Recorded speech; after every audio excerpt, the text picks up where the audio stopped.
السلام علیکم dear students, آج کا ہمارا ٹاپک WBCs کے بارے میں ہے، وائٹ بلڈ سیل کے بارے میں ہے۔ یہ خون کے اندر سفید ذرات ہوتے ہیں، ان کا دوسرا نام گرینوسائٹ اور لیوکوسائٹس ہے۔ یہ سیلز دانے دار شکل میں پائے جاتے ہیں۔ 1 کیوبک ملی لیٹر کے اندر ان کی تعداد 5 سے 10,000 تک ہوتی ہے۔ یہ سیلز بھی ہڈیوں کے گودوں میں تیار ہوتے ہیں۔ یہ سیلز جسم کے اندر قوت مدافعت یعنی امیونٹی کا پیدا کرتے ہیں۔ اس کا اہم کام زخم والی جگہ پر آ کر جراثیم کو اکٹھا کرنا ہے۔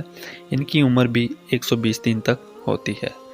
یہ سیلز خون کی نالیوں میں آزادانہ حرکت کرتے ہیں، بیماری پیدا کرنے والے جراثیم سے بچاتے ہیں۔